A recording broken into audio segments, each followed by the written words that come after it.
Neste bloco entraremos na temática tutela jurídica da flora e unidades de conservação. Essa imagem ela mostra um ambiente natural na área rural do município de Boa Vista. Então é um ambiente protegido, não houve aí um desmatamento, a vegetação em si é aquela que realmente existe, é natural propriamente dita. Então é objeto de proteção. Então nós podemos observar da imagem que conforme a inclinação do morro, se acima de 45 graus pode ser considerada área de preservação permanente. Então, além disso, nós observamos que faz parte do contexto do bioma Amazônia, razão pela qual é considerado como patrimônio nacional da mesma forma. Feitas essas observações, entraremos aí na temática que nós iremos discutir com mais detalhamento, que envolve a responsabilização estatal em decorrência da prática de infração ao meio ambiente, no caso, em especial, meio ambiente florístico, quanto à flora e unidades de conservação, que esse é o foco principal aí da discussão da disciplina. Então, na imagem, nós observamos várias situações que, de algum modo, direto ou indiretamente, pode estar afetando a flora, como nós observamos na imagem superior do lado esquerdo, que é desmatamento, muito claro aí, desmatamento não, uma queimada, conforme o caso, um incêndio florestal, que gerou um passivo, um dano ambiental, que, se praticado ilicitamente, gera a responsabilização de quem o praticou. Da imagem superior do lado direito, da mesma forma, nós observamos aparentemente aí uma disposição de efluentes, efluentes líquidos, sem o devido tratamento no ambiente natural e pode representar danos, inclusive, ao ecossistema como um todo. E a flora não está diferente, não está distante dessa problemática e pode estar sujeita a seus efeitos e gerar responsabilização do mesmo modo. Então, uma situação como essa, em tese, poderia configurar o crime de poluição ou a infração administrativa ambiental de poluição, sujeitando o infrator à responsabilidade também. Na imagem inferior do lado esquerdo, nós observamos a queimada ou incêndio, que, pelo jeito, é ilegal. De modo que uma situação como essa pode configurar da mesma forma infrações, sujeitando os infratores às responsabilidades estatais correspondentes. Todas essas imagens que estão aí na tela são representativas de, no mínimo, configuração criminal e configuração administrativa ambiental. Mas nós podemos também discutir a possibilidade de sancionamento civil, que é o que a gente vai estar falando também nesse vídeo. A imagem inferior do lado direito, nós podemos ver uma deposição irrestrita de lixo, que é resíduo sólido, sem o devido acondicionamento, sem o devido tratamento.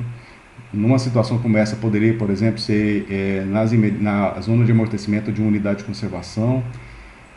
Então, são situações essas que propiciam aí a possibilidade do poder público responsabilizar o seu autor, evidentemente.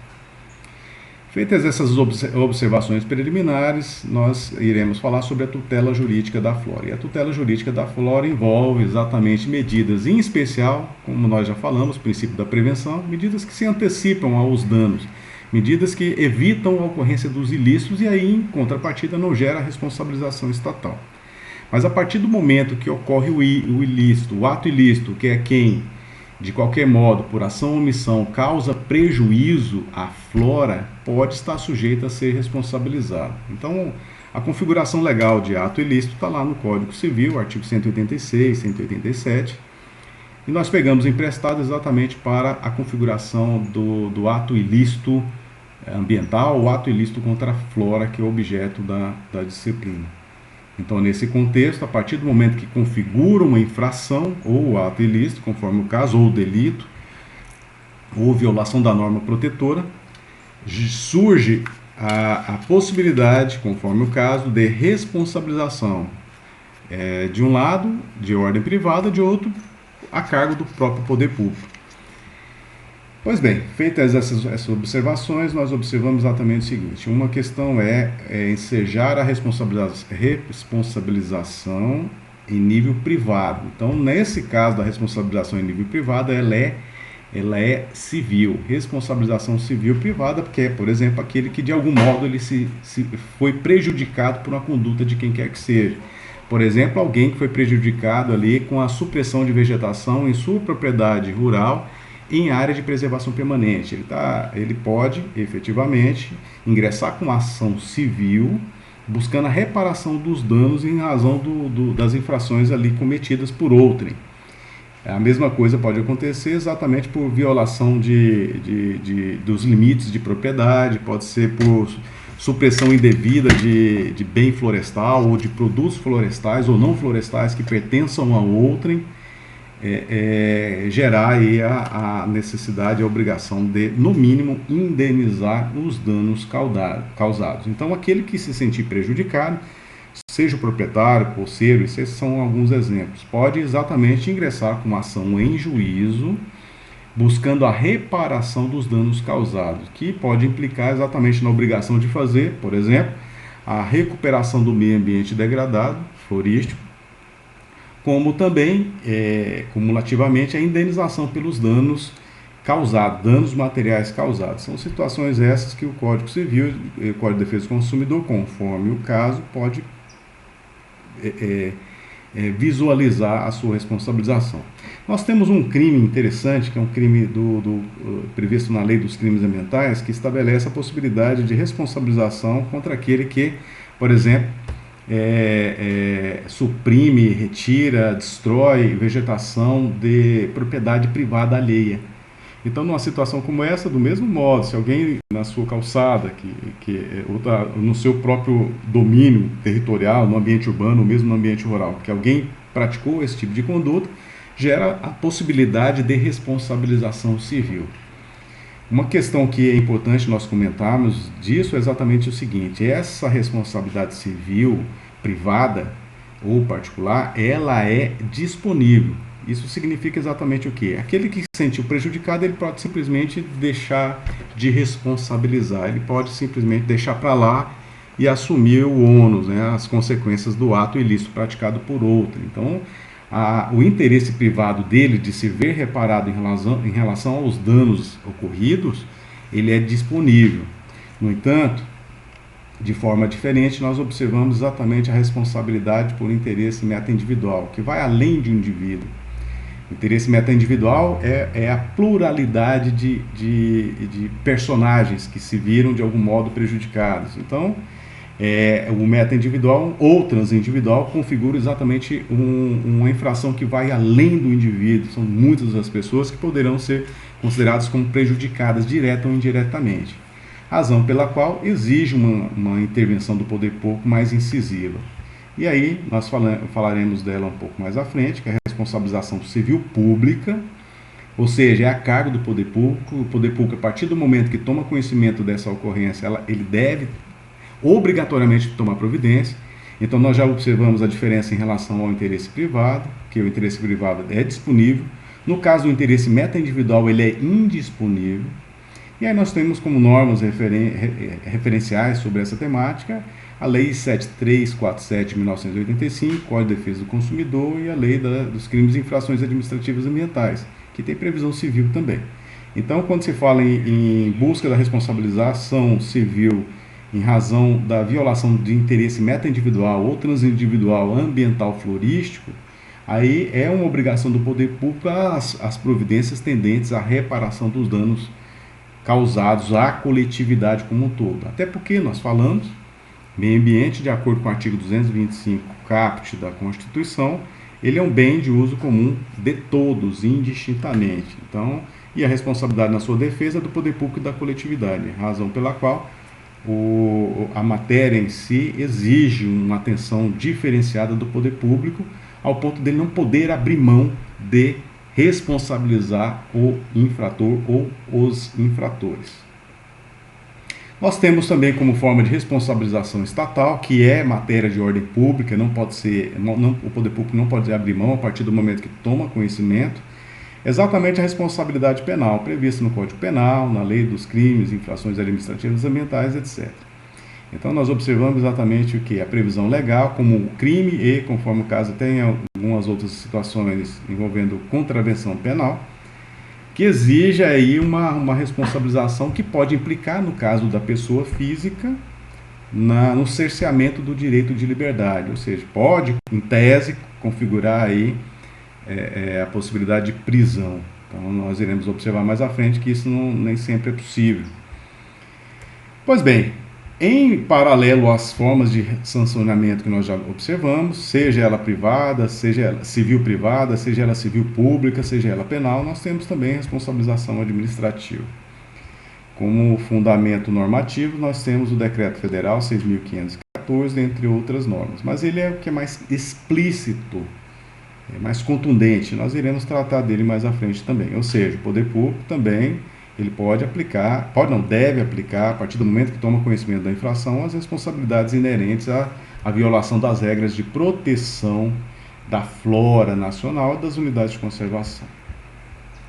Algumas observações que são importantes serem ditas em relação a essa matéria, exatamente aquilo que está estabelecido no artigo 225 da Carta Constitucional de 88, em especial no seu parágrafo 3º, que estabelece a tríplice, no mínimo, a tríplice responsabilização estatal, ou seja, tirando essa privada, que está prevista no Código Civil, Código de Defesa do Consumidor, nós temos a possibilidade de aplicação simultânea de 3 responsabilizações estatais, como nós falamos aqui inicialmente, que é a responsabilização civil pública, a responsabilização penal e a responsabilização administrativa. Está lá explícito nesse parágrafo 3º do artigo 225. Formas de responsabilização estatal estas que têm como características a autonomia, a independência e a cumulatividade. O que significa cada uma delas? Autonomia é exatamente a forma de responsabilização estatal que implica necessariamente na independência. Vamos dizer, a autonomia é autônomo pelo fato de não exigir qualquer tipo de requisito, ela pode subsistir sozinha. Essa que é a questão. Ela pode subsistir sozinha exatamente por ter uma natureza jurídica diferenciada. Então nós podemos, conforme o caso, só aplicar a responsabilização penal independente do que foi aplicado em termos de responsabilização civil privada e responsabilização civil pública. Ou mesmo só aplicar a responsabilização administrativa, isso vai depender do caso concreto em razão da autonomia. Todas elas são autônomas, são distintas. E elas, em si, como reforço à autonomia, elas são independentes. Então, uma não depende da outra para responsabilização. Mas pode acontecer de um caso ou outro, de acordo com a legislação, uma ter influência na outra? Sim. Como, por exemplo, nós podemos falar das obrigações de reparação dos danos. Todas essas formas de responsabilização estatal, pública, né, no caso civil, pública, penal e administrativa, tem como pressuposto finalístico, a reparação dos danos causados. Então, na medida que a reparação se alcança em qualquer delas, influencia na outra. Então, essa independência, ela é a regra, evidentemente, mas é relativa no que diz respeito ao objetivo principal, que é a reparação dos danos causados pela infração cometida. E, ao mesmo tempo, uma das características mais importantes é a cumulatividade. Essa cumulatividade significa exatamente o quê? Que elas persistem conjuntamente. Isso quer dizer que uma única infração pode sujeitar o infrator às 3 responsabilidades ao mesmo tempo, simultaneamente.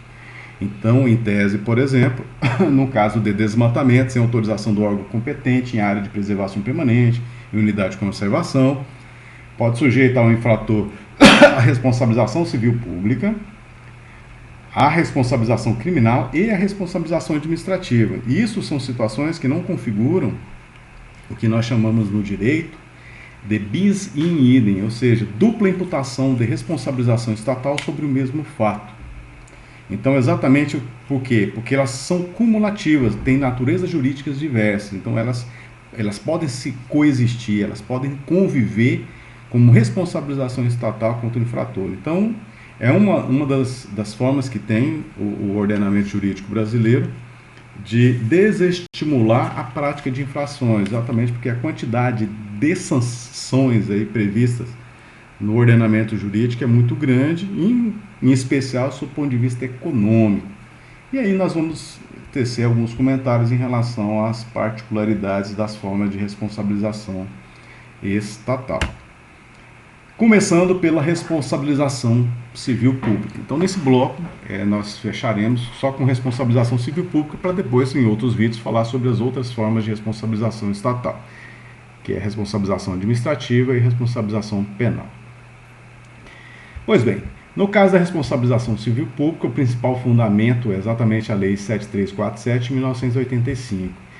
E a particularidade da disciplina envolve um direito difuso, que é aquele que é permeado exatamente pela difusão de vítimas, vamos dizer, de pessoas que estão relacionadas por circunstâncias de fato. Então, acontece que um dano ambiental florístico pode exatamente atingir diretamente uma quantidade significativa de pessoas e outras indiretamente, que estão ligadas por circunstâncias de fato. Exatamente por essa configuração, as características dessa infração exige uma tomada de providência diferenciada por parte do poder público, razão pela qual sua configuração é como direito difuso, e aí direito difuso é um direito meta-individual ou transindividual, que visa exatamente o que? A reparação dos danos, entre outras particularidades que nós iremos observar. Então, a reparação do dano ao meio ambiente florístico é um direito difuso de toda a coletividade, presente e futura, conforme estabelece expressamente o caput do artigo 225 da Constituição. Pois bem, a responsabilidade civil pública é uma responsabilidade que envolve danos morais e patrimoniais causados, contra o meio ambiente florístico. Então, é interessante nós destacarmos que os danos patrimoniais é mais fácil de você detectar, por exemplo, a supressão da vegetação, um incêndio que ocorreu, que envolve a reparação do dano patrimonial, é algo objetivo, algo direto ali. Então, você faz a aferição do montante do prejuízo material causado com a destruição do incêndio, por meio técnico qualificado, que não é fácil, a valoração é extremamente difícil, exige um conhecimento técnico especializado para valorar o quantitativo daquele prejuízo, exatamente, ao mesmo tempo a obrigatoriedade, por exemplo, de recuperar o meio ambiente degradado, geralmente por meio de um PRAD, que é um plano de recuperação de área degradada, com acompanhamento técnico especializado. Então fica caro exigir-se isso. Então o prejuízo, ele envolve, inclusive, do momento da infração até a sua completa reparação. Então são situações que são cumulativas, envolvem aí a reparação do dano patrimonial causado, que em termos de valoração é muito significativo, muito relevante para aquele que pratica a infração, que é o réu aí do eventual processo. Mas junto à responsabilização pelo dano patrimonial, que é objetivo, é concreto ali, nós observamos o dano moral coletivo, que em matéria ambiental em si ele se aplica também, que envolve exatamente o interesse da coletividade em relação àquilo que foi objeto de violação da norma protetora. Então o dano moral coletivo também ele incide em relação ao caso concreto a exigir-se uma reparação financeira cumulativamente à reparação patrimonial do dano coletivo causado.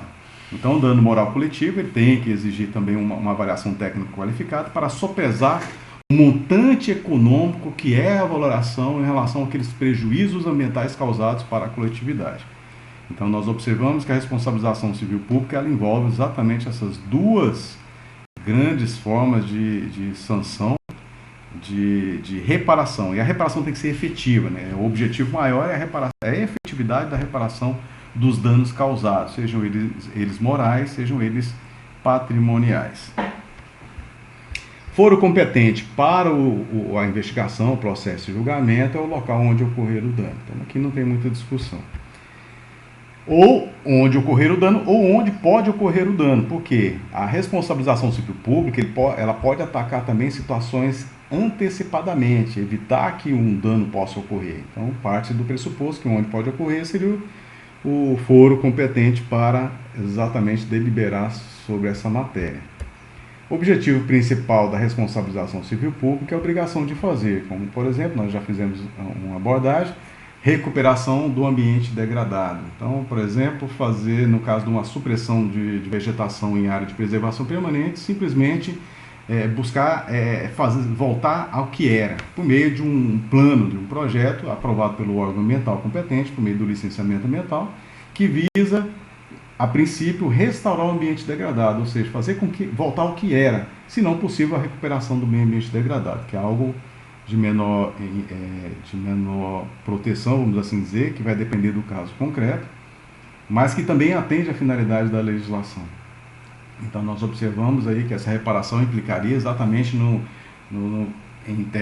teoricamente no replantio de florestas nativas, exatamente com espécies nativas, com acompanhamento técnico especializado, com produtos que vão fazer com que e-mails, pessoal, e-mails que possa fazer com que sejam otimizados os resultados e acelerado o processo ali de restauração daquele ambiente ou recuperação conforme o caso. Ou obrigação de não fazer também, de não praticar a mesma conduta novamente, de não jogar efluentes em locais inadequados, sem o devido tratamento, de não se promover a utilização do fogo sem autorização pertinente, dentre outras situações que envolvem essa matéria, essa temática.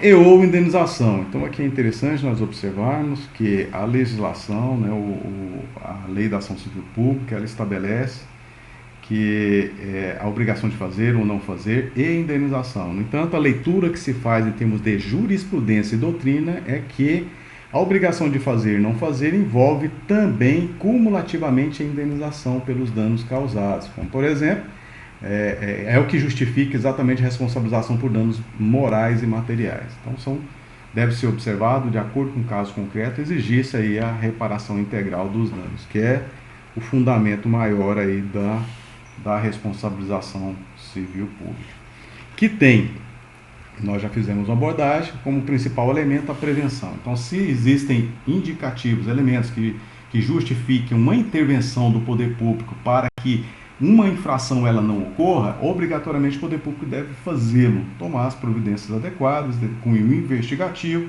e de cunho de forma a impulsionar medidas que promovam efetivamente essa prevenção aos eventuais ilícitos que poderão ser praticados. Então a prevenção é o que se prestigia, o que se quer, o que se objetiva. Então é melhor agir antecipadamente do que buscar responsabilização depois em razão do dano já praticado. Então essa medida de prevenção é extremamente importante, mas ela também pode ser consequência da medida de repressão, que é exatamente quando o dano ocorre. A partir do momento que o dano ocorre, é necessário se faz um impulsionamento da sanção civil pública, sanção estatal, visando todas essas medidas que nós já mencionamos anteriormente. Então, mesmo com a repressão, ela em si está embutido o caráter de prevenção. Prevenção o quê? A partir do momento que o infrator está sendo responsabilizado, é bem possível que ele, vendo a sanção estatal sendo aplicada contra si, ele seja demovido de praticar aquelas condutas novamente. E, ao mesmo tempo, a sociedade, a partir do momento que toma conhecimento que alguém está sendo responsabilizado, e às vezes tem um ou outro membro da sociedade que tem interesse de praticar as mesmas condutas ali, que foi objeto de responsabilidade estatal, e aí ele pode evitar. Então a prevenção também tem esse aspecto como reflexo da repressão estatal. Então nós observamos que a responsabilização civil pública ela tem essas duas grandes abordagens, a preventiva e a repressiva. O ideal seria a preventiva. E o ideal mesmo é a preventiva antes do ilícito e, ao mesmo tempo, sem se falar em possibilidade de ocorrência do ilícito, sem se falar sequer no risco. Porque se existir o risco, exige a intervenção do poder público. Então, em face dessas peculiaridades que nós fizemos essa abordagem em relação a esses dois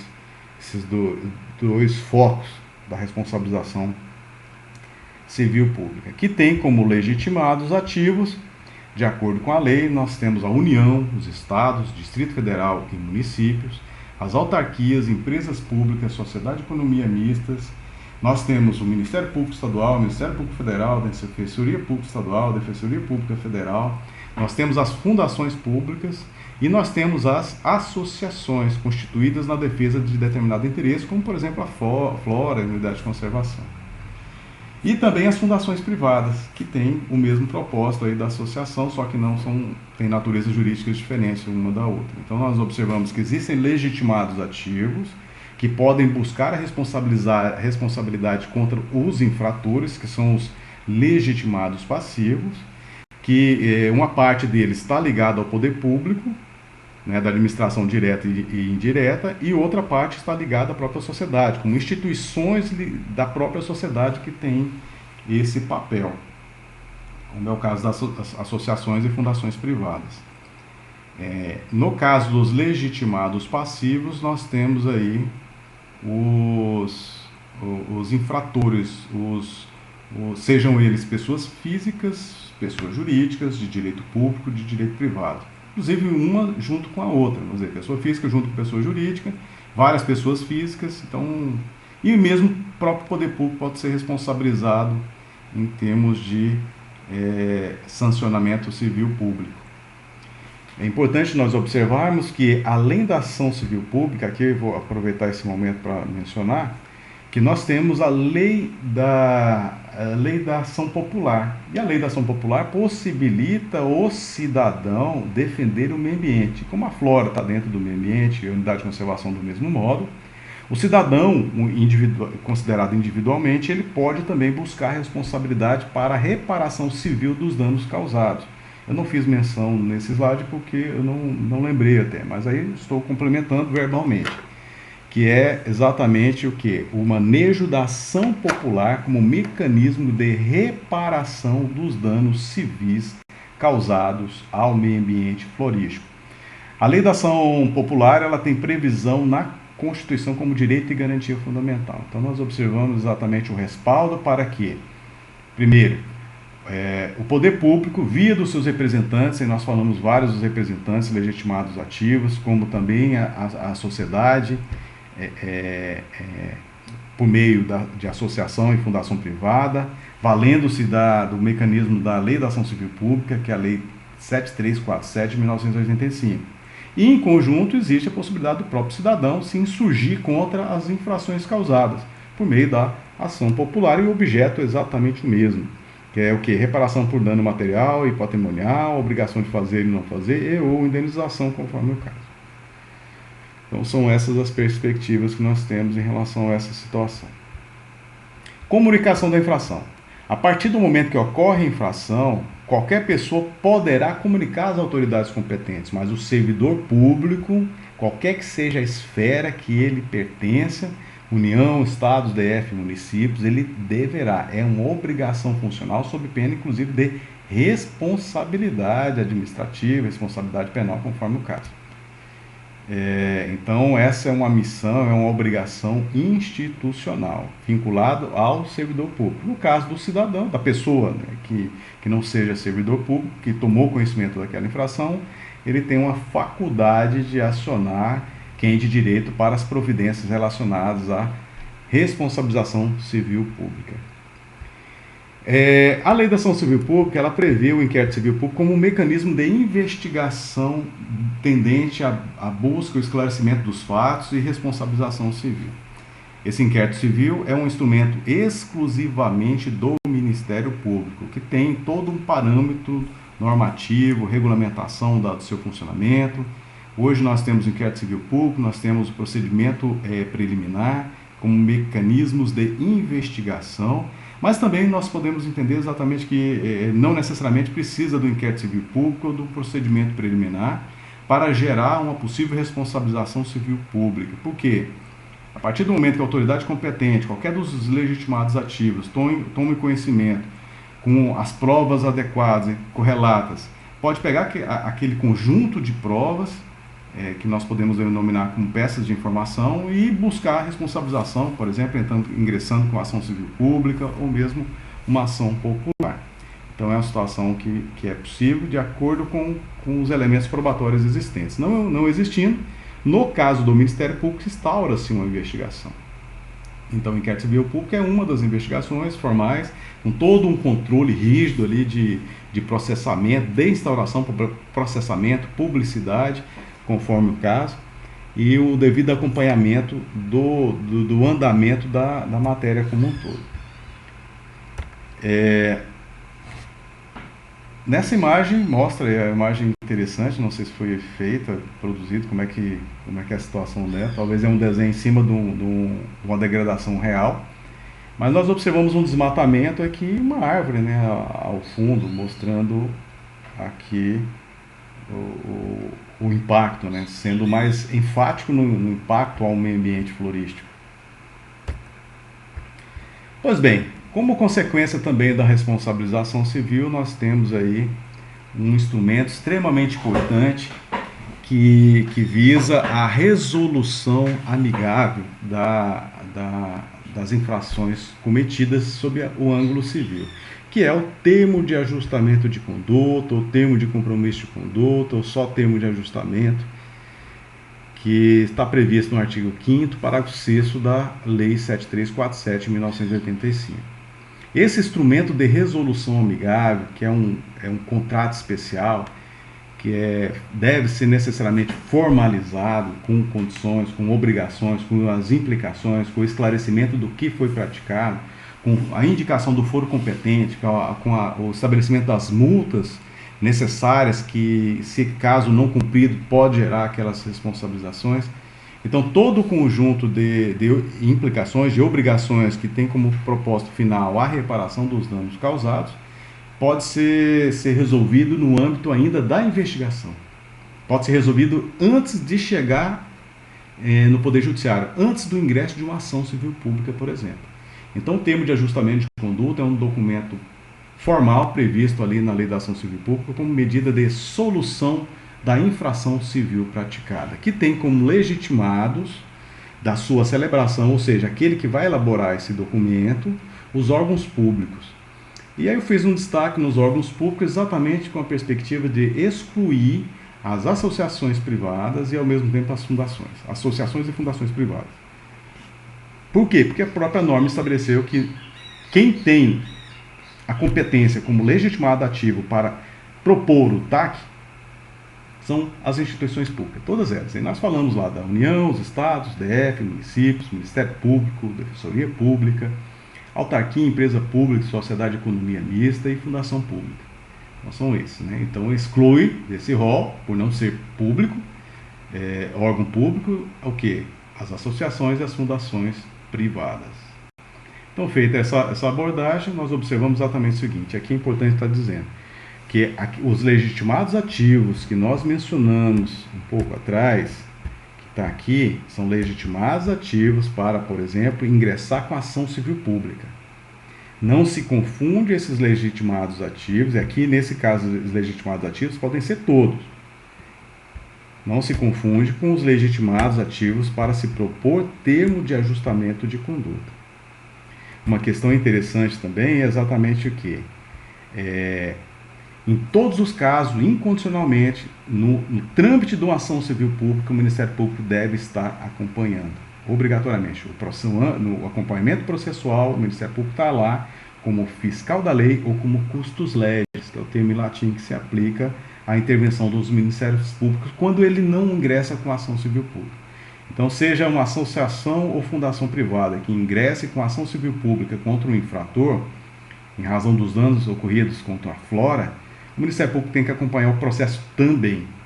Então, é uma condição interessante de ser complementada. Mas, no que diz respeito ao termo de ajustamento de conduta, nós observamos exatamente essa peculiaridade. Não há que se falar em iniciativa privada, seja pessoa jurídica do tipo associação, seja fundação privada, e muito menos o autor popular, ou seja, o cidadão, ele não pode propor termo de ajustamento de conduta porque não tem previsão legal para tanto. Um compromisso, nada mais, nada menos do que um compromisso de ajustamento às exigências legais, ou seja, aquilo que se buscaria numa ação civil pública pode se resolver antes do ingresso da ação civil pública, exatamente pelo fato do infrator, sendo chamado pelos órgãos públicos competentes, ele se comprometer a cumprir medidas ali adequadas para reparação dos danos causados ao ambiente florístico ou unidade de conservação, conforme o caso. A importância do TAC também é exatamente ser configurado como um título executivo extrajudicial, significando que, a partir do momento que ele não é cumprido, gera a possibilidade do ingresso de uma ação de execução visando o seu efetivo cumprimento. Então, mesmo em nível extrajudicial, é o que nós observamos exatamente o seguinte: antes de se falar em juízo, celebra-se o TAC. Com o TAC, deve haver o necessário acompanhamento. Com esse acompanhamento, se detectar o não cumprimento, entra-se com a ação de execução, exatamente evitando o ingresso de uma ação que nós chamamos de ação ordinária para a discussão da matéria, análise de prova, julgamento de mérito pelo juiz acerca daquela questão. Sendo que, antecipadamente, pode ser resolvido isso exatamente com um ajustamento de uma conduta. Há uma demonstração de que, por parte do infrator, do interesse de reparar os danos por ele causados e a formalização desses compromissos, com as devidas responsabilizações que nós falamos, dentre as quais a multa, né, visando aí estimular implicitamente o cumprimento, e a obrigação de fazer, a obrigação de não fazer, e indenização também pelos danos causados. É importante que se diga também que no termo de ajustamento de conduta, como nós falamos lá no início, existe a independência das infrações estatais, pode implicar na independência relativa, exatamente pelo fato de uma poder ter implicação na outra, e eu falei o exemplo que seria a reparação dos danos. Quando nós temos um termo de ajustamento de conduta celebrado e há efetivamente a reparação do dano, isso tem consequência no âmbito penal. Isso tem consequência também no âmbito civil, no âmbito administrativo, ambiental. Então, são situações essas que deverão ser levadas em consideração. Inclusive, nós temos na Lei dos Crimes e Infrações Administrativas Ambientais os artigos 27 e 28, sendo que o primeiro trata da transação penal e o segundo trata da suspensão condicional do processo, que são mecanismos são considerados como beneplácitos ou benefícios legais para os infratores. E aí a celebração do TAC, que implica na reparação do dano, é das exigências lá no âmbito penal para a aceitação da transação penal ou mesmo da suspensão condicional do processo, conforme o caso. Sendo que na transação penal nós falamos em composição prévia dos danos. O termo de ajustamento de conduta seria exatamente, cumpriria essa missão. E no caso da suspensão condicional do processo, nós teríamos exatamente a implementação da reparação, que é o que se objetiva, que a norma penal também prevê. Então, os TACs eles podem estar inseridos, eu particularmente insiro cláusula específica dessa temática, beneficiando o infrator com amparo aí na Lei dos Crimes Ambientais. E também pode ser utilizado o TAC para fins administrativos, nada impede, exatamente porque a responsabilidade administrativa tem como fim também exatamente o quê? Além de aplicar a sanção correspondente à infração praticada, que seja reparado o dano causado. As deliberações que podem ocorrer exatamente em decorrência do TAC, ou mesmo de uma investigação civil a cargo do Ministério Público, ela pode envolver exatamente o quê? Promoção de arquivamento, que é exatamente quando o infrator ele cumpre todas as obrigações previstas no TAC, necessário se faz promover seu arquivamento. Essa promoção de arquivamento não é a mesma coisa de arquivamento propriamente dito. Por quê? Porque o arquivamento em si é exatamente a medida que tende a baixar, a arquivar efetivamente uma investigação, por exemplo, um conjunto de peças de informação relacionada à prática de uma infração civil pública. Então, seria um arquivamento de gabinete, o que não ocorre nessa matéria, exatamente pela envergadura da temática, que exige um processamento diferenciado, rigor maior no controle do arquivamento. Então, nesse caso, o Ministério Público, numa investigação civil, ele faz a promoção de arquivamento. O que é promover arquivamento? É exatamente entender que é o caso de arquivamento porque houve o cumprimento do TAC e caminha-se esse documento chamado promoção de arquivamento para promover uma análise daquele entendimento no sentido do arquivamento para um colegiado. Esse colegiado é o colegiado do próprio Ministério Público, que é um órgão formado por vários profissionais da instituição que tem por missão institucional, está lá na lei inclusive, reavaliar as condições que geraram esse documento, que é a promoção de arquivamento, para ver se o agente do Ministério Público, ali, o promotor de justiça ou o procurador da República, tem razão em promover aquele arquivamento. Se concordar, simplesmente chancela a promoção de arquivamento e aí finda a investigação como um todo. Se não concordar, numa situação como essa, pode haver exatamente a designação de um outro membro do Ministério Público para acompanhar a causa, conforme o caso, entrar com ação civil pública. Não sendo o caso de arquivamento, nós temos uma outra possibilidade, que é exatamente o quê? O ingresso da ação civil pública. Por exemplo, quando o infrator ele não aceita as condições estabelecidas pelo órgão legitimado, ele não aceita, ele fala, não, vamos discutir isso em juízo. E aí entra com a ação civil pública. Exatamente aí vai se discutir judicialmente a pertinência ou não daquilo que gerou a infração. Outras situações extremamente importantes no contexto da responsabilização civil, que reforça o seu grau de impactude em relação aos infratores ambientais, é ela ser considerada como responsabilidade objetiva. E no caso ambiental, ela é considerada responsabilidade objetiva de acordo com a teoria do risco integral, que envolve exatamente o quê? Qualquer situação pode gerar responsabilidade do infrator, independente de ter agido por culpa, independente de conduta de terceiro, independente de caso fortuito ou força maior. O que exige na responsabilidade objetiva é tão somente a junção dos elementos. A conduta, que envolve a ação ou omissão, com o resultado. Você juntando a conduta com o resultado, por meio daquilo que nós chamamos juridicamente como nexo de causalidade, ou liame de causalidade, ou relação de causalidade, juntando um com o outro, exatamente há a possibilidade de gerar a responsabilização civil pública. E uma das características da responsabilização civil pública é exatamente ela independer de culpa do agente. Um dispositivo que eu cito para análise dos alunos é exatamente o artigo 14, parágrafo 1º, da Lei 6938 de 1981, que é a Lei da Política Nacional do Meio Ambiente, que deve ser aplicada nesse caso. Lá estabelece a responsabilidade civil objetiva, exatamente com a característica da independência, a conduta gera a responsabilização independente da culpa do agente. Então não se analisa se ele agiu por negligência, imprudência ou imperícia. Então, necessário exatamente o que? A responsabilização nesses casos, que é muito grave. Em contrapartida, para mostrar que a responsabilidade objetiva é mais incisiva, nós temos a responsabilidade subjetiva, que se aplica, por exemplo, em matéria penal, em que o órgão de acusação deve provar que o agente praticou de determinada forma, que ele praticou com culpa ou praticou com dolo, conforme o caso. Então, o órgão de acusação fica toda essa responsabilidade. E no caso da responsabilidade objetiva, não. Vamos dizer, relativiza o grau de sancionamento. Desculpa, de sancionamento não. Relativiza a forma de buscar a responsabilização estatal.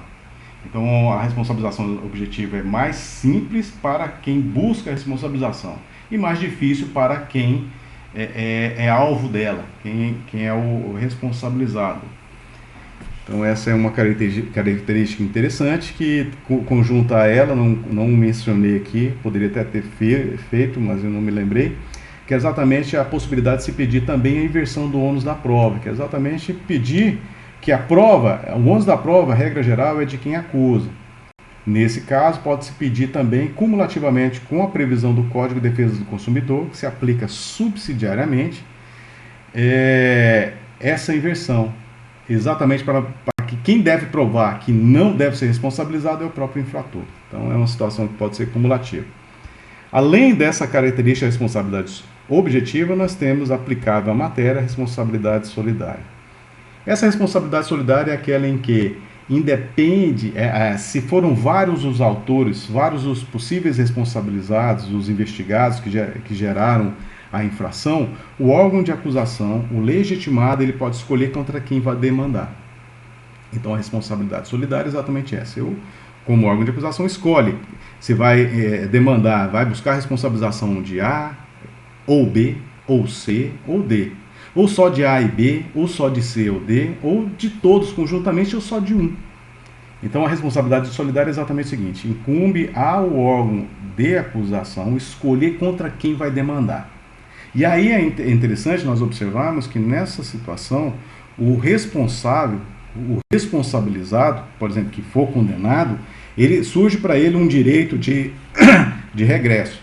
que é exatamente o que? A possibilidade que ele tem de entrar com uma ação fora do processo que se discute ali, uma outra ação, entrar com uma ação para reparação contra os outros infratores que não foram condenados, que não responderam pelo processo.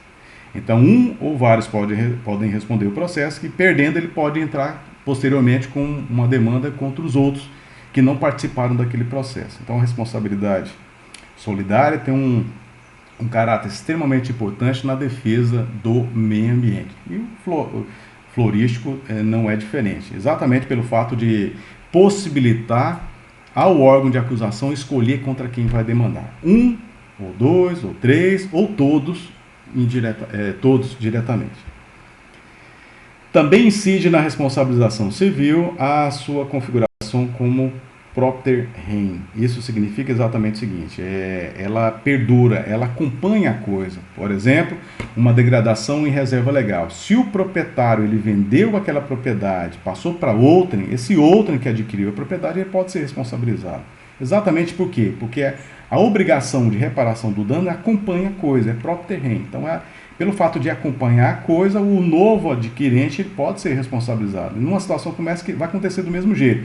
Ele perdendo a demanda, ele pode entrar com ação de regresso contra quem vendeu a propriedade, que cometeu diretamente o dano. Então, no caso da responsabilização civil, não se perquire, não se analisa quem praticou diretamente o dano, no caso da configuração da responsabilidade propter rem, que é um qualificativo aí para realçar a importância da responsabilização civil na reparação dos danos causados ao meio ambiente, em especial à flora.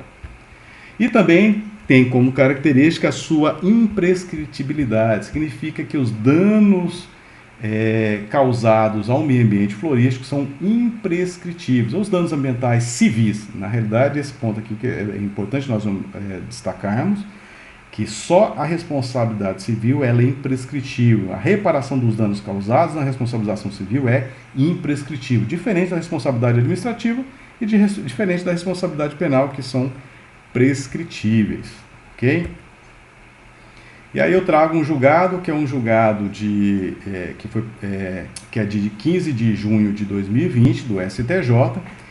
Esse julgado, ele estabelece exatamente situações relacionadas a essa temática que nós acabamos de mencionar.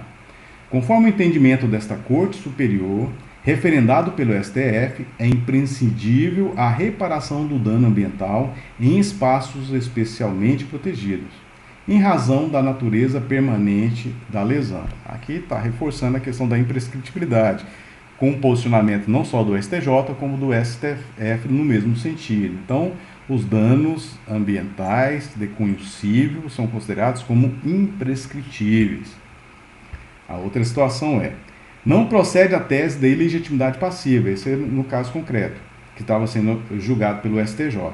Uma vez que, nos termos da súmula 623 do STJ, as obrigações ambientais possuem natureza propter rem, sendo admissível cobrá-las do proprietário ou possuidor atual ou dos anteriores, à escolha do credor. Então aí a característica da responsabilidade propter rem, ela está junto com a responsabilidade solidária. Então cabe ao órgão de acusação, aquele que vai acusar formalmente, a escolha contra quem vai demandar, se um ou vários dos envolvidos diretamente em relação aos danos causados ali. Então aí chancela essa temática. Nós finalizamos com esse vídeo, essa imagem, o vídeo que introduziu a tutela jurídica da flora. Essa imagem mostra uma degradação aparentemente para fins florestais, seja para pecuária, agricultura, não sei. E do mesmo modo, não sei se legal ou ilegal, mas se for ilegal, está sujeito aí à responsabilização civil pública, sem esquecer a possibilidade de aplicação da responsabilização, das outras formas de responsabilização estatal.